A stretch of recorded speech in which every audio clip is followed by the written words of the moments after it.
The NFL draft is about getting good players, absolutely, but it's even better if you can draft those good players later than expected, i.e., a draft steal. And frankly, that is how good teams stay good, by drafting good players later than expected. So here are my top steals of the 2025 NFL draft. This first one might be a bit controversial, but I really don't think it should be, and that's the Cleveland Browns drafting Shedeur Sanders, the quarterback from Colorado, with the 144th overall pick. And the reason why this might be a bit controversial is because Sanders and his fall are controversial themselves. And this is a big talking point at the moment in the draft community and the wider kind of NFL community about Sanders' fall. And I'm going to be doing a separate YouTube video about that in the coming days. So make sure you subscribe and keep an eye out for that, and subscribe to get more draft content. But really, this shouldn't be controversial. Getting Shedeur Sanders in the 5th round is objectively a steal. I was never a Shedeur Sanders truther. I had him outside my top 50. He was ranked 52.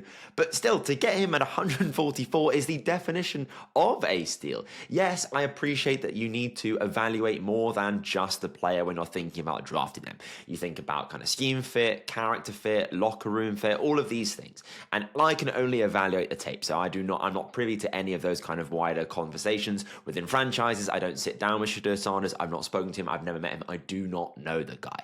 And I also appreciate that in this instance, there's the kind of the issue of a backup quarterback, how you kind of want them seen and not heard, and Sanders is the opposite of that. But I'm putting all of that aside because fundamentally what you're looking at for a steal here, I said, well, Johnson was a steal. He had an injury concern. I think Mike Green's a bit of a steal. He's not on this list, but he's a bit of a steal. I'm only evaluating the player here.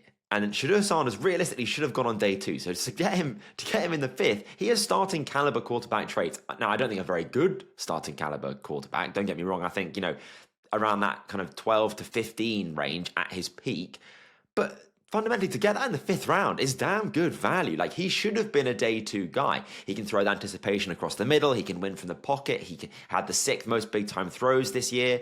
So I know that the whole issue around Sanders and his falling is very controversial. But looking purely at value, which is what constitutes a draft steal, this is the definition of that. The New York Giants getting Cam Skattebo, my 51st ranked player and my RB4 at the 105th pick, is a steal. This guy immediately makes the Giants backfield and special team, and really the team overall, just better. I think the combination of Tyrone Tracy and Skattebo complement each other really nicely. Skattebo has that kind of that aura, as the youth would say. Maybe I'm too old to use that word, but he's got the aura, the intangibles. He's basically a player who I think is greater than the sum of his parts. He leaves everything out on the field, absolute fighter. He seeks contact. He's going to fight for every single inch. He runs nasty. You know how like Isaiah Pacheco runs like he hates the ground? Skattebo kind of runs like he hates everyone around him, and he's going to run through you if he can't run around you. He had 157 broken tackles this year, which led the Power 4 and was second only in the nation to Ashton Jeanty.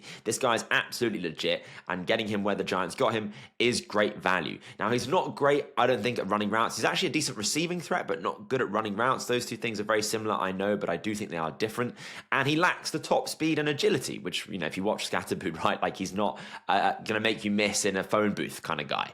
But Tracy, on the other hand, Tyrone Tracy, the running back from Purdue, who the Giants drafted last year, he runs a sub 4.5 and he had an 89th percentile 3-cone. So he's got the agility and he's quicker than Skattebo. So I think that makes for a really nice 1-2 punch in the Giants' backfield with the the kind of hammer of Skattebo and the scalpel of Tracy.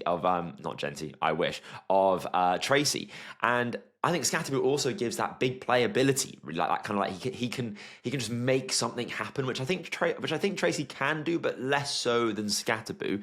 And then when you've got those two guys in the backfield, you've got Malik Neighbors, you got Theo Johnson at tight end. He's a young, exciting tight end. You got Wan'Dale Robinson. You got a decent offensive line, barring Evan Neal. But the Giants also drafted Bo from Purdue this year and look to kind of move some of the pieces around the offensive line as well. I think the Giants' offense really isn't looking too shabby, and frankly, I think that getting Skattebo with the 105th overall pick is kind of the cherry on top. The other New York team, the New York Jets, drafting Azareye'h Thomas, the cornerback from Florida State, with the 73rd overall pick, is a fantastic pick. I would give this a home run A+. I mean, all of these picks are A+ because of the value, but I specifically really like this one because it's a bit earlier in the draft and you're getting, I think, a certified starter at the 73rd overall pick at a really important position like cornerback. Azareye'h Thomas is the perfect CB2 opposite Sauce Gardner. He's big, physical press man corner. He's got 32.5-inch arms. He's 6'1", 191 pounds. I had him ranked as my 35th overall player. Getting him at 73, steal. He doesn't have those top-end athletic traits. You know, he's not that fast. He's not that quick at accelerating either. Doesn't have really the stop-start ability. But as a CB2, those questions, those concerns are less concerning. When Sauce can lock down the wide receiver 1, I think you can rely on Azareye'h Thomas to lock down the wide receiver 2. And really, this landing spot and Azareye'h Thomas as a player, I actually compared to Kamari Lassiter, not because Lassiter and Thomas are the same player style-wise, but because they're kind of an underrated CB2 that if they go later in the draft, which both of them now have, and to places where they already have a CB1, Derek Stingley in Texas and Houston and Sauce Gardner in New York, they're going to be a really kind of underappreciated CB2 and I think go to a situation which is going to really help them develop and play to what I think their ceilings can be. And I expect to see Azareye'h Thomas being a starter in New York sooner rather than later. Right, now I really do not know what happened here when the Seattle Seahawks were able to draft Damien Martinez, the running back from Miami, with the 223rd overall pick. How on God's green earth did Damien Martinez fall to the 7th round? He was my RB5 and my 57th ranked player. I don't know what happened to this guy, and I think a lot of people don't really know either. There must have been something else, maybe character, maybe medical, because really on tape, there is no reason why this guy should have fallen as far as he did. And I know I'm not alone in having Damien Martinez ranked pretty highly. This guy's an old school bruiser. He has 4.5 yards after contact per carry. That's 8th in the class. He drives the power fights for every yard. He's that old school downhill runner. He's got a really great jump cut, actually, which helps him avoid and break tackles at the line of scrimmage. He also has the highest success rate when contacted behind the line of scrimmage in this class at 30%. And almost 80%, 79.4% of his runs came in between the tackles. That's the highest in this class. Like I say, old school, in between the tackles, downhill runner. And he's got good vision between the tackles. And he has the highest, this is what's really important, he has the highest success rate on third and fourth and short, at 93.8%. Now, he doesn't have the top speed and doesn't really offer you anything in the passing game, but as a short yardage back, he's going to play. And the Seahawks last year really struggled in those kind of situations on third down, third and short, third and goal. And it's going to be really good, I think, to have Damien Martinez in the backfield there because, look, save Kenneth Walker, he's your RB1, he is your kind of big play threat in the backfield. Zach Charbonnet ain't grinding out the tough yards in between the tackles on third and short, fundamentally, and neither is Kenny McIntosh, right? So I think that Damien Martinez has a really clear role in the Seahawks offense. I would have liked him to go to a team where he has more of a role than that. But fundamentally, I think the skill set that Martinez has plays for any team, really, regardless of who you have. Like, it's good to be able to rotate your running backs, save your star, unless it's someone like Derrick Henry or Saquon Barkley, on third and short or whatever it might be. And put in Damien Martinez. And I compared him to, I said, let him be that orc who blows up the wall at Helm's Deep. A pretty nerdy reference, I know, but the crazy, the berserk one that jumps in and just explodes the wall. That is what Damien Martinez is as a player. Just let him get you those short yards. And I know it's not sexy or glamorous, but fundamentally, this guy should have gone way earlier than the 223rd overall pick. So this is, without a shadow of a doubt, a massive steal. Now, this steal is a stealer, ironically, and that is the Pittsburgh Steelers drafting Will Howard, the quarterback from Ohio State. And this guy was taken in the 6th round with the 185th pick. I had Howard at 71 on my big board, so this is unreal value. And I see starter quality potential in Howard. He flashed that and then some down the straight for Ohio State, who eventually won a national championship. This guy, I think, again, down the straight, there's two different versions of Will Howard, unfortunately, which is why he fell this far.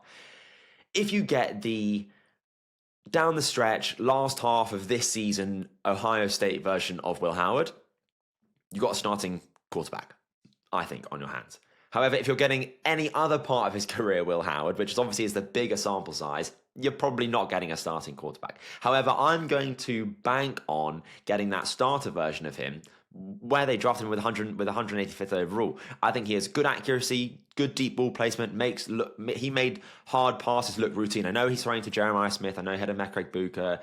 I know Ohio State is stacked at wide receiver. But fundamentally, I do think that Will Howard made the life of his receivers easier with the balls that he threw. And now he's throwing to DK Metcalf and George Pickens. I kind of love that. And he also gives you something on the ground game. There was a surprising amount of designed quarterback runs for this guy. He had 61 yards in the national championship game. And Arthur Smith is going to use that, right? Whether it's kind of RPOs or, quarterback design runs, whatever it's going to be, right?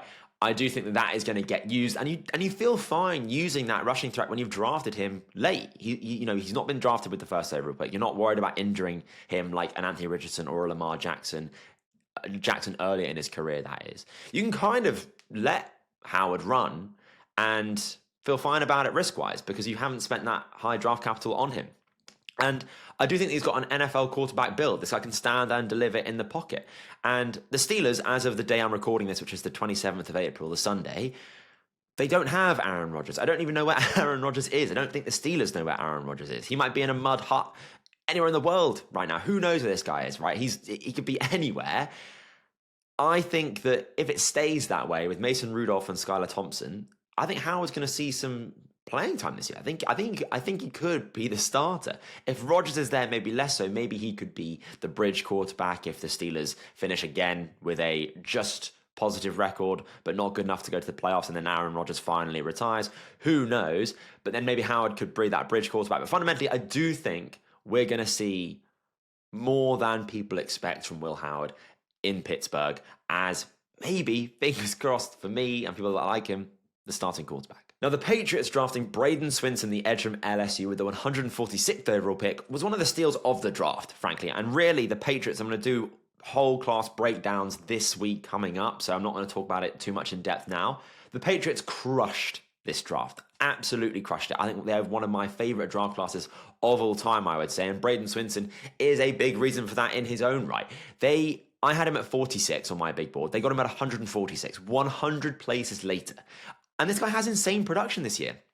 60 pressures. That was sixth in the country. He had a 32.6% pass rush win rate on true pass sets. That was sixth in the country. He's a power rusher. Strong projection to the NFL. We saw Jared Verse last season be Defensive Rookie of the Year by a country mile because his power profile was so good. Now, I'm not saying that Bradyn Swinson is Jared Verse. I'm just saying that power is really the one thing that translates the easiest from college to the NFL, which is why I had to have a knock on Donovan Azareye'h, a player I really liked, because he didn't really have a power profile. Bradyn Swinson definitely does, because power is the move that is used most often in the NFL by defensive linemen. Got an explosive first step, great speed to power move. He's got good pound for pound strength. And frankly, looking at the Patriots depth chart, Howard Landry and Robert Spillane do not move me as those outside pass rushers, those edge rushers for the Patriots. They run a bit of a funky defensive system, so it's not always going to look like that. They're kind of listed as outside linebackers. But fundamentally, I think you will see significant snaps from Swinson. And really, it wouldn't shock me if this guy competed for a starting role. I know they paid Howard Landry a lot of money, so they might not want to, bench him for their late round rookie draft pick. I get it. But I do think that we will see Swinson compete for snaps with the starters. And it might just be a bit of team politics that kind of keeps him out of that, if anything else does. And getting a guy in the fifth, especially an edge rusher, who traditionally you have to draft those guys really in the first round. If you look at the history of how pass rushers, edge rushers specifically, pan out if you don't draft them with the first overall pick, it's pretty ugly. But I do think, despite where he's drafted in the fifth round, you're going to see this guy compete for a starting role. And that is absolutely bonkers value. Massive steal. With the 136th overall pick, the Tennessee Titans selected Ayomanor, the wide receiver from Stanford. And I can see Ayomanor being the wide receiver 1B to Ridley's wide receiver 1A, if that makes sense. I think Ridley is just quite inconsistent. He shows those high flashes, don't get me wrong. And for some games, he can absolutely go off, get 120 yards, 2 touchdowns. But he does run hot and cold. And there's a decent target share potential for Ayomanor in this offense. I think like he'll be that true X on the line of scrimmage outside. That's what his 6'2" frame allows him to do, and Ridley then can be the Z, which fits definitely more for his skill set, being in motion, being off the line of scrimmage. And then who knows, maybe you got Tyler Lockett or even Xavier Restrepo in the slot. But this guy's a size and speed freak, right? Around a 10.76 100-meter dash in high school, covers ground really fast, 6'2", great route runner. His frame he moves really well for his size. Absolutely chefed up Colorado and Travis Hunter in 2023, which is how I learned about him when I was doing summer scouting almost this time last year, where I had 13 receptions for 294 yards and 3 touchdowns against Colorado and Travis Hunter specifically, and it should have been more than that. Like, this guy is so damn good. I mean, Travis Hunter is the highest drafted cornerback, technically wide receiver and cornerback, in draft history. Like, Travis Hunter's fantastic, and I know they were both different players a year ago, right? These guys develop, obviously, and Ayomanor probably stayed more similar to his 2023 than Travis Hunter did. But nevertheless, you don't beat Travis Hunter, even a younger version of Travis Hunter, that badly by luck. Like, you have some skill there, absolutely. And he's got a really good release package at the line of scrimmage. He's got explosive and active hands, good movement ability, really high game IQ, I think, for that ability to find kind of the soft spots in between zone coverage. And we can finally say that Treylon Burks' reign of terror is over in Tennessee, right? That guy's surplus to requirement. I really don't think we'll see him on the team this year. I suspect he'll probably be cut before the season begins, because Ayomanor can be that X. And again, getting that with the 136th pick, I had Ayomanor as a top 50 player. Great value. And finally, this one isn't quite a steal like the other ones are, but I do think it's good value, and I do kind of want to shout it out. That is the Tampa Bay Buccaneers drafting Tez Johnson, the wide receiver from Oregon, with the 235th overall pick. And let me just say this. Tez Johnson can play. He is incredibly agile. He's a human joystick, can make defenders miss in a phone booth. Good route runner, I think. He was showing that off at the Senior Bowl. He's really strong with the football in his hands. He has 1,333 yards after the catch in the last 2 years at Oregon. Again, you can... those jump ball receivers, I think, the likes of someone like a Jalen Reagor, or there was one from Arizona State a few years ago as well. Those jump ball specialists who I think we've all been burnt by in the past. When they do something like that, it doesn't really always translate to the next level. Getting yards after the catch in college, I think, almost always translate, because you can't do that by luck. It's not a one-off thing. You have to consistently be breaking or avoiding tackles more so in Johnson's case, because obviously his frame, which I'll talk about in a second, means he can't really break them. But you don't get 1,300 yards after the catch in 2 years at a school like Oregon, not in the Mountain West, not in the FCS. At Oregon, a Power 4 conference, you don't get that kind of production after the catch by luck. He was second in the FBS in yards after the catch in 2023. He had 727 yards after the catch, 22 missed tackles for 10th in 2023, even for his size. He's Wrigley, he's produced at Oregon, he's done it on the biggest stages. Now, yes, I know he's 0th percentile weight. There's literally nobody in the history of the NFL at wide receiver that has been drafted that is lighter than him, 154 pounds. That's insanely light. And no, it's not a Tank Dell. Like, I do think Tank Dell played, his weight was more palatable, and especially the way he played. Tez Johnson really is just insanely light. I think Tank Dell was 167 pounds, somewhere in around that range. So like, Johnson is significantly lighter, and really I think for many, Tank Dell was the limit of what teams can stomach at the weight. And obviously because of that really light frame, his potential usage is limited, right? He's going to have to be in the slot. He cannot be on the field in rushing downs. That does tip what the offense are going to do to the defense. And he has to avoid contact because injury risk is really high with a player, unfortunately, that light, when you're getting crunched by, 250-pound linebackers. But for me, the bottom line with Tez Johnson is that I think the way he wins can translate to the NFL. And with the Bucs wide receiver room being pretty deep, but you do have Chris Godwin, Mike Evans, now Craig Booker, you've got McMillan, who was drafted last year, you've got Sterling Shepard, who's kind of like Baker Mayfield's favorite. There's quite a few more guys there on the depth chart as well, so Tez Johnson's going to have to beat those guys out and avoid being cut before the season starts. But I think considering those ones that are definitely going to remain on the roster, those guys that I've mentioned by name, if Johnson can carve out a role there by being that like shifty underneath guy who you do want on passing downs, who can be a really good third option for you if if like Godwin and Evans aren't getting open or whatever. I think he can play, and I've said this from the start with Tez Johnson. I genuinely do believe he can play in the NFL. Now, it remains to be seen if he will, but I do think that at 235, the risk is definitely worth the reward if Johnson does pay off. And it's not quite a steal like the other ones. So there's going to be the one pick, which isn't going to be an A+, because they've all been really certified steals. But I did just want to shout out Tez Johnson because I do think this is a little bit of a steal. But those are the players and the picks that I think are steals. Who do you think are steals? Let me know in the comments down below. Do you agree or disagree with who I've said are steals? Let me also know in the comments. Make sure you like the video. Make sure you subscribe for more NFL draft content. But I've been your host, Dom Corbs. This has been Corbs NFL. I'll see you on the next video.